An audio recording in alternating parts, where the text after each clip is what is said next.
It's Lisa from Been There, Got Out. It is just about 6 o'clock. So, well, Eastern time, of course. So tonight's guest is New York City divorce attorney, Jeff Kaplan. There you did it. Here. So guess what? It's 6 o'clock. We're just going to start. You ready? Ready to go. Okay, good. All right. So Jeff, why don't you briefly introduce yourself, and then I'll start peppering you with questions. And thanks for coming on. Sure. Thank you so much for having me. I'm Jeffrey Kaplan.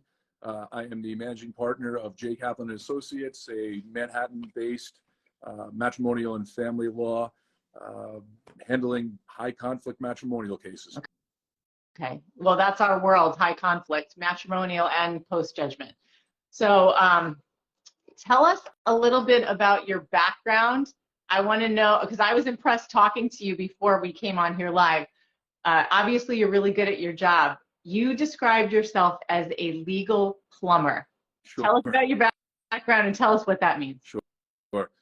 Well, I started one of my first jobs out of law school working with some former prosecutors who went into private criminal defense work, and found myself doing a lot of cases involving domestic violence, and that naturally led to matrimonial law. And having also been doing a lot of criminal defense, I was doing a tremendous amount of trial work. So I got very, very comfortable in the courtroom, very, very comfortable with the domestic violence type issues that I was dealing with, and the matrimonial spillover that it turned into. And that's kind of where the plumbing comes in, because anybody who is involved in matrimonial law knows that some of the issues you face and some of the fact patterns and some of the characters, if you will, that are involved in high conflict matrimonial law really are best described as sort of, unfortunately, clogged pipes and leaky faucets of society. You can say it. You can say it. None of my clients, of course. But I find myself dealing with a lot of that kind of stuff, and I guess you could say as sort of a legal plumber. I love it. All right. So speaking of those kinds of people, they tend to clog pipes and they tend to slow everything down, constipate the case. And we talked about how one of the biggest issues with our people who are watching this now and who will be watching it later are they are dealing with a very difficult person like that, who tends to not ever want to settle. They want to just keep it going and going and going. And we always say that their goal is to wear us down and bleed us dry financially. So here we are trying to settle. Lawyers are approaching it from a rational, logical perspective. And it's like, why is this going on and on and on? And I know that for many of our clients, almost all of our clients tell us, and I had this with my own attorney, your case is so crazy. I don't understand. You are one of the most difficult cases I've ever dealt with. So that's who's listening here. Why do these cases, especially divorce, why do they stall out? Why do they get constipated? Sure. As is so often the case in any matrimonial situation, there's usually one spouse, one individual, one litigant, if you will, who has the power of the purse, what we might call the moneyed spouse, has more money, more resources, can afford a lawyer or a better lawyer, if you will, to drag the proceedings out. And a lot of times where you'll get into trouble with that is in the discovery phase of the case. Matrimonial cases are really divided into sort of, custody issues involving the children or financial issues involving equitable distribution of the marital estate. With respect to financial and equitable distribution issues, what will often happen is that a party will claim that they're not getting complete discovery. They're not getting full discovery. Somebody's not following the judge's preliminary conference order or the order of disclosure. And when that normally happens, immediately delays the case. There's back and forth between the lawyers, letter writing, and the case seems to have taken, like you described, a stalled or a clogged position. And at that point, it can gum up the calendar for months and months and months, if not years, while you're fighting about who didn't give who what financial documents. So the best way to sort of prepare yourself is to help prepare your lawyer. When your lawyer asks you for financial documents, make sure you're the party that complies fully. gives those documents to your lawyer to give to your adversary, so that you're in a good position when your adversary doesn't give the documents to say, I'm going to make a motion to preclude you from offering these documents. I'm going to make a motion to compel these documents. I'm going to make a motion to hold you in contempt. Those are things when the other side receives that kind of a motion, they go to their client and they're going to tell their client, I got to move this case. You got to give me these documents. We got to make this happen. We're going to be in front of a judge who is either going to find you in contempt or issue an order awarding attorney's fees to your spouse's attorney because you didn't comply. You want to see a case start to move quickly? Make sure you have a lawyer who knows how to use those tools, and you'll see the case start to move quickly. Absolutely. I love it because discovery is one of the #1 ways that people abuse the system, at least in our experience.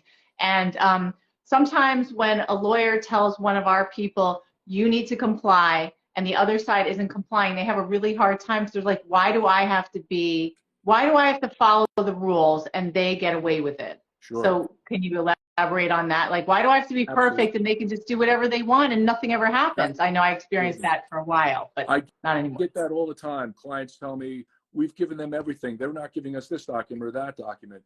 One of the things that you don't want to do is go before the judge with unclean hands and tell the judge they're not complying with your orders and have the other side say, well, you're not complying with the orders either. At that point, the judge is, going to give you both a slap on the hand and spin you out the door and tell you, we'll see you back here in 60 days or 90 days when you've both complied with the orders. And in a lot of circumstances, that doesn't get you anywhere. So if you've complied and you've done everything you're supposed to do and you can document and demonstrate that, which your lawyer will be able to do, you're in a much better position when you bring that motion seeking counsel fees. Because most judges, especially here in New York, very good, very, very astute. They can sift through and sort through the issues. They've seen this all a million times before. So don't give your adversary the opportunity to say you haven't complied. You be the one who complies. It'll work out better for you in the end. Yeah, I've definitely heard that term before, unclean hands. And I know during my year-long divorce, I also was like, why are we doing everything right? And he said, you always want to have clean hands. You want to be the one who's perfect. I know it doesn't seem fair. Sure. And it did work out. It just took a really long time. The other thing with discovery is we've had a lot of experience where there are orders for discovery and deadlines and the other party doesn't do it and nothing happens for a while. They get away with it again and again and again. Right. Well, not to sort of pin the blame on the lawyer, but a lawyer who really knows the law knows what kinds of motions to bring to enforce discovery. So when a party's really not complying, it's okay to have a lawyer get righteously indignant with the court. It's okay for your lawyer to either, if the judge will allow it, to write letters to the court. Courts don't like you to litigate via letter. They would rather you file the motion. So know your judge. A good lawyer is going to know what the part rules are and know exactly what tool to use perfectly to get in there and force the other side to do whatever it is they're not complying with, and put teeth in it too. Don't just file a motion to compel. File a motion to strike someone's answer, strike their pleadings, hold them in contempt, award attorney's fees. Those are the kinds of unacceptable outcomes that, again, will get a stalled case moving and get you the relief that you want, and hopefully get your case settled. And hopefully your lawyer's prepared your case from day one as if he's going to try it, because those are the cases that are more likely to settle. It's interesting because we hear the term pit bull attorney, but you don't strike me as a pit bull attorney personality-wise, but your strategies are pit bull. Right. It's a pit bull mentality and a French bulldog body, maybe. It's better that you approach every situation, and your adversary will know. Good lawyers know who good lawyers are, and they know who is, going to approach a case in a reasonable and a smart way. And good lawyers know who bad lawyers are, and it becomes very apparent. And, not to overgeneralize, but, the old bulldog sort of attitude about being a lawyer, it doesn't get you anywhere. It doesn't get you anywhere in front of judges. Lawyers who do nothing but, stand up at the table and scream are usually, first they're politely told to, take it down a notch. And then, it gets a little more serious. But it's better to know the law, be very smart, and know how to apply it. Have your client prepared. Hopefully your client's done their homework and hired you for that reason because you're experienced and you know what you're doing, and the outcome will be much better. Okay, so let's say, you mentioned about the discovery process. Are there any other tips to sort of, if possible, prevent a case from stalling out from the very beginning? Sure. Well, I guess first and foremost, the best way to prevent getting into that situation starts before you hire a lawyer. And I can't stress enough the importance of shopping around, reading Google reviews and references about lawyers. Having a discussion or having an interview with a lawyer is a really good idea. I personally always like to have a consultation with a prospective client where we discuss not just the law, but the facts of the case, and let me get an idea of who you are and you get an idea of who I am. So it's very important to vet those lawyers out. And if you're looking for a lawyer, to find a lawyer who is experienced. Be careful of perhaps lawyers who don't have trial experience. I find that lawyers with trial experience in a lot of cases get stereotyped as, well, he's going to go to trial and run the bills up and this is going to go on forever and I don't want that. Not true. Lawyers who have trial experience are going to prepare your case from day one as if it's going to go to trial. And that's the case that's going to settle, because the other side's going to see that they're absolutely prepared. They've done their work. They're not fooling around. And this case should be settled. And any decent lawyer who's going to approach the situation reasonably with his client is going to say, if there's a way to settle this, we need to explore that. We need to sit down. So, spend some time vetting out who a good lawyer is for you right from the very beginning. And you'll find yourself dealing with someone who's not going to let your case get mired down. Lawyers don't want to hear clients calling them and saying, why isn't my case going anywhere? Why are we on the calendar for, a year and a half, 2 years? Why is this dragging on? Contact the judge. Those are things that lawyers, get stressed out about. They don't want to hear that their clients are not completely satisfied. Let's face it, we get paid very well to do what we do. And there's nothing worse than a lawyer who doesn't take that seriously, doesn't pay attention to their file, the docket, their client's expectations, and the fact that their client is really, I've known very few clients in my 27 years of doing this who really, really enjoyed the process and wanted it to go on and on and on. So right. you want a lawyer who knows, let's move this forward and knows how to move it forward for you. Okay. So we were interviewing this veteran mediator last week, and he was saying something that I thought is relevant here. He said, your lawyer should prepare for mediation as if he or she is preparing for trial, because you still have to argue that case. That's the leverage you have. So it sounds like that's what you're saying too. Even if something doesn't go to trial, you still should be ready in mediation to say, this is basically what's going to happen in court. So if I can pressure you to settle, let's do it here and now and save the expense of court. Absolutely. And that mediator knew exactly what they were talking about. And that was great advice. It's the same thing. Whether you're in mediation or at trial, you're required to set forth your arguments and your justifications, and the mediator will tell you, well, here's the state of the law, here are the facts as you see them and the facts as you see them. How do you guys want to resolve this? Is there a way that we can do this in a non-litigation way before we hand this off to your litigators who have to bring it before a judge? And then you've got, a stranger essentially deciding your case for you, and someone's going to be not so happy and someone's going to be more happy, more so happy. Right. And that's not what you want. So the mediator's right. Prepare when you're in mediation, be ready to go. The issues are the same. The facts have to be, interpreted along with the law so that the mediator can understand what your position is. It's no different than trial. Yeah, I remember in my own mediation experience during the divorce, we didn't have attorneys with us. And the mediator was really helpful because he said, this is what a judge would probably say.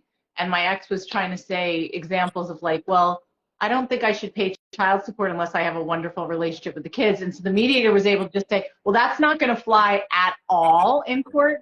And so we got something done.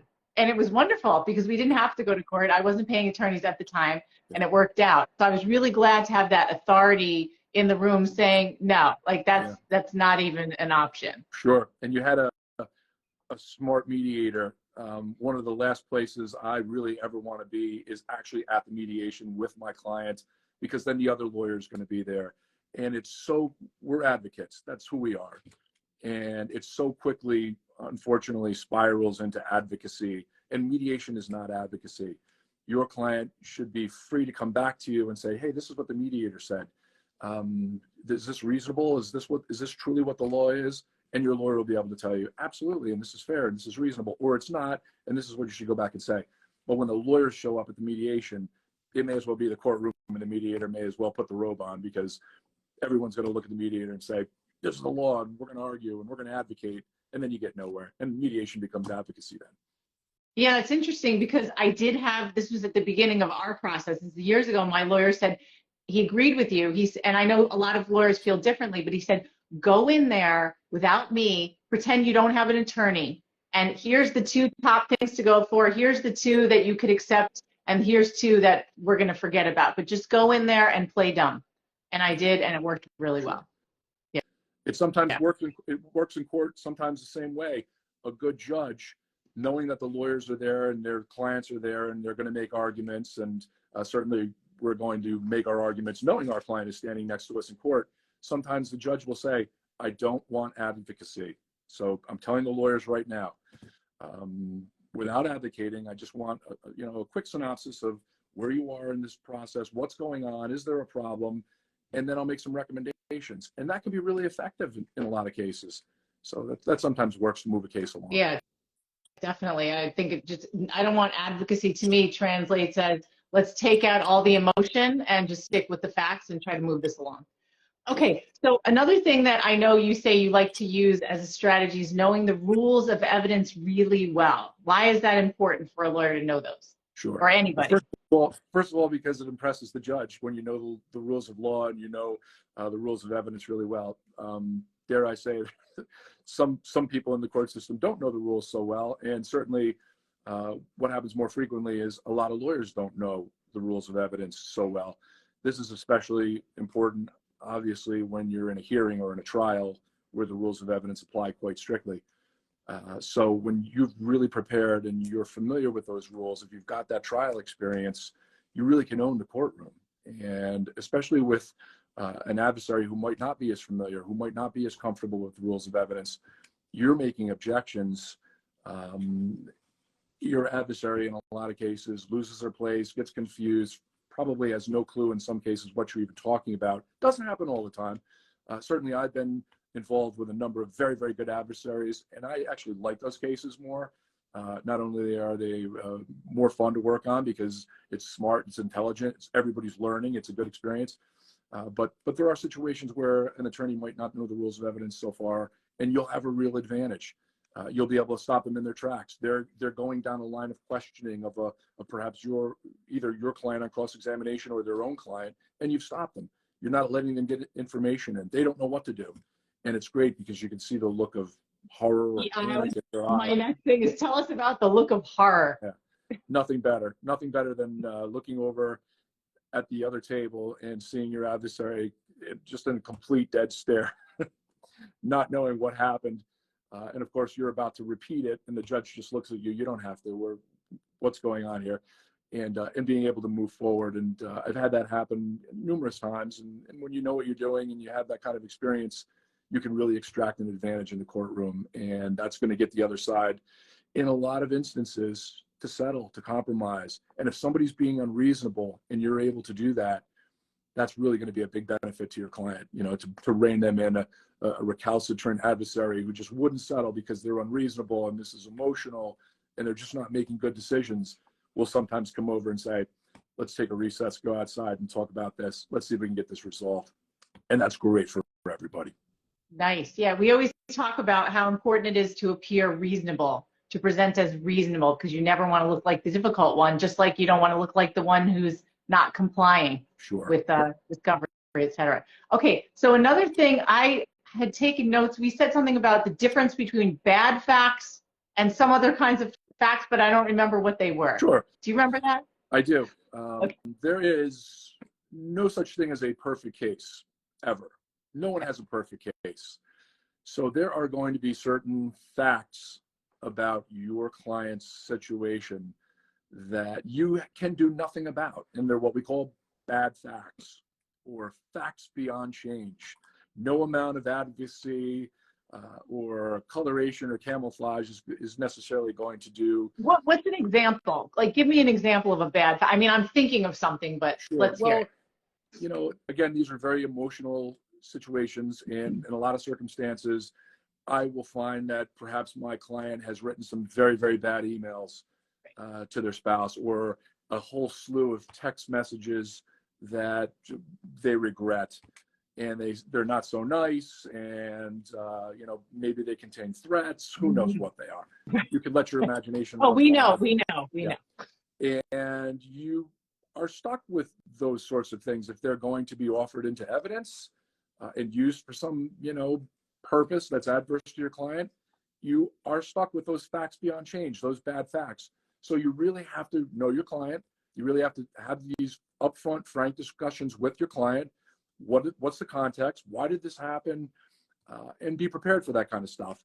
And you can't ignore it because your adversary is going to bring it out. So be prepared to deal with it. There's probably a way to explain it. You might not bring the terror meter down from 10 to 5, but if you can bring it down to a 7, that's still going to help you. So be prepared for that kind of stuff. Make sure you've had those frank discussions with your clients about, are these things out there that I should know about? Usually you do, because you're sometimes BCC'd on this kind of stuff. Usually these emails are traded at 2 or 3 in the morning, and you see them the following day, and you're like, well, this will be fun. Right. You know, what you mentioned about the bad facts, that's something, one of the things that we work with clients on is how to be a good witness. And one of the things we stress is even when it's something that you're embarrassed or ashamed of, you have to tell the truth and make sure your lawyer knows ahead of time, because they can play with bad facts. Sure. But if you lie because you're worried about protecting yourself, then your lawyer's stuck and you could ruin your case. So would Sure. you agree with that based on what you said? Okay. Yeah, Absolutely. Especially in matrimonial cases, divorce cases, especially where custody might even be, what you're litigating. The court is going to make its determinations based upon your credibility, your client's credibility. If the court finds your client is not credible, that is going to feature prominently, probably in some of the opening lines of the decision, where perhaps if the decision doesn't go your way, the court's going to cite the lack of credibility, or someone was caught in and out lie. So again, dealing with bad facts, whatever they are. Maybe your client had an alcohol problem or presently has an alcohol problem. Those kinds of facts, they can be mitigated. Make sure your client's seeking help. Get them into therapy, get them into rehab if it's a serious problem. Address those issues. Otherwise, those are bad facts beyond change that are, not going to help you out in those types of situations. Yeah, one of the ways we comfort our clients is by saying, if you've had something in the past, work on showing what progress you've made and what you're doing to fix it, because then you may end up looking even better than Absolutely. the other person, because it shows you're really working on yourself. The underdog prevails. Mitigation, absolutely. It's all good stuff. Yep. Absolutely right. Okay. Tell us about best interest determination. What's that? Sure. Well, a best interest determination in New York State is really the balancing test that a court will undertake when it's making a determination about which parent in a custody dispute is more capable of meeting the needs of the children. And the court will look at all the facts in a case. There's no, one sort of factor that's in and of itself dispositive, because in New York State, the court is required to consider the totality of the circumstances. So when it's making its best interest determination, it's looking at things like parental stability, the availability of a parent to be present to care for a child, who's been the traditional primary caregiver, how old are the children. Just about anything you could think of could potentially go into that totality of circumstances that the court's going to consider. One of the biggies that comes up a lot is, what's the likelihood that the parent who's awarded the custodial care of the children is going to foster the relationship with the other parent? You hear a lot about parental alienation. Yeah, we always say this is the number one factor to consider. Courts really don't like that. And if one parent is alienating the children in some form or fashion, I mean, that's prima facie evidence that might not be a fit parent to have, custody of the children. So it's very important to make sure you've had those frank discussions with your client if you see that kind of stuff, because that's not going to fly well in a best interest determination at trial. Yeah. Okay. So back to the whole thing with stalled cases. Are there any tips that you have to get the fire started under the other person to make them move towards settling? Because I can't count how many people have said to us, what do I need to do to just finish this already? Sure. Well, there's luckily there's a big push on right now, which has come down, I'm sure, from the high New York City court administration, and they want to try to move this backlog of cases forward. You know, the pandemic didn't help, and there were certainly a lot of delays, and it's just compounded the problem. So there's a big push coming down now. So the trial judges are all very, very, very interested in moving cases off their docket, especially the older cases with older index numbers. So right now is actually a great time to know your judge, know the part rules. Can you do something as simple as write a letter to the judge about the fact that your adversary might not be complying with his rules? Does it require a motion? Take those steps to, again, jumpstart the case. Judges really don't like getting letters from lawyers to begin with, but they certainly don't like getting letters from lawyers that talk about how, this case has been languishing on the trial calendar for this long, and we really want to move it forward, and our adversary is not complying with your orders. Please help us out. Please schedule a conference so we can come in and my lawyer can advocate and really get the case moving. But now is a really good time to not sit back and wait for the court to do something, but to take those steps, because the courts will hear you, and cases are getting shipped out now to the special referees in short order, big time, and it's happening quickly. So do you think that's most, I mean, we're in New York, we're Connecticut and New York. Do you think other states also? I love hearing that, and I just wrote down your term, languishing on the trial calendar. Right. Yeah. What Sure. a great word. I can only imagine there are similar states who are experiencing these problems. There are some states that are better than New York that I've heard in terms of moving cases along in a more streamlined fashion. But I don't want to compare and contrast because I'm not that familiar with those states. So New York, there's a way to move things along pretty quickly. You just got to make sure your lawyer's proactive in staying on top of it. That's all. And again, you don't really have to babysit your lawyer if you've hired a good lawyer to begin with. Okay. Is there any, I'm thinking that term babysit your lawyer is a big one too, because our clients are dealing with these long drawn out cases, very emotional, and they're like, what can I do? What can I do to move this along? Right. Well, you can make sure that you have given your lawyer everything that he's asked for. I find sometimes that I do have to ask clients 2 times, 3 times, 4 times for those bank statements or that tax return. And generally this kind of stuff is, readily accessible. You can, download it from your computer or something and email the PDF to your lawyer. So don't be, part of the, issue that might be holding the case up. So if your lawyer is asking you for that kind of stuff, don't take the position that, well, my spouse didn't give me, his W-2s this year, so I'm not going to give mine. Well, there we go. Right away, the case isn't moving forward because you can't complete discovery. Everybody has to know what everybody's income is in order to, make basic calculations regarding spousal maintenance, child support, equitable distribution, or what have you. So whenever your lawyer is asking for those documents, it's not really to bill you. It's because they have to be turned over. New York State is a compulsory financial disclosure state, full discovery. There's really nothing, unless it's objectionable for some reason, which you can discuss with your lawyer. If you don't want to turn something over, there might be a basis for not turning it over. But for the most part, bank statements, credit card statements, leases, deeds, mortgages, that kind of stuff is all fair game in equitable distribution in New York State and has to be exchanged. So listen to your lawyer, give them that information, move things along. Be the one who helps your lawyer. Here it all is. Let's get this done. Okay, one other thing that's a little slightly random, but our clients often feel like their lawyer is not answering them. They'll be like, and they start freaking out. Can you explain why a lawyer wouldn't respond immediately?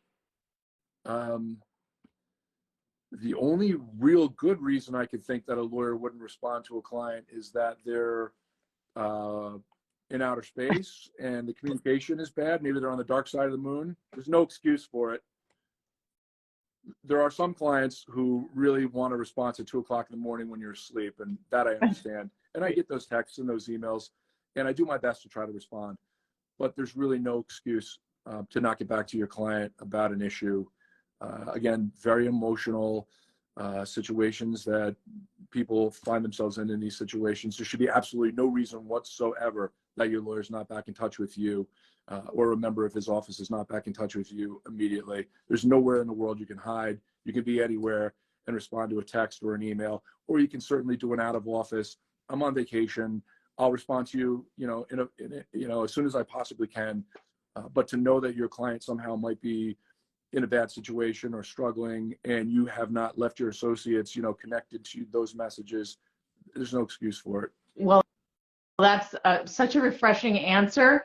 And that's how I can tell that you have a background in domestic violence, because you understand the level of fear and terror, and just to get something that a lawyer is paying attention it does mean a lot to people. I would hope that there aren't too many lawyers like that who aren't responding to their clients, but to the extent that they're not doing themselves or their clients any service whatsoever. Wow. Okay. All right. So I have run out of topics to ask you about. Is there anything else you want to say before you go? And how can people find you? Sure. Make sure that's included in the answer. Sure. I mean, you can Google J. Kaplan Associates. Our office is 60 East 42nd Street, right across from Grand Central Terminal. Thank you so much for this opportunity. It was a lot of fun, and I'm happy to speak with anyone at any time about their situation. And feel free to email me. All the information's on the website.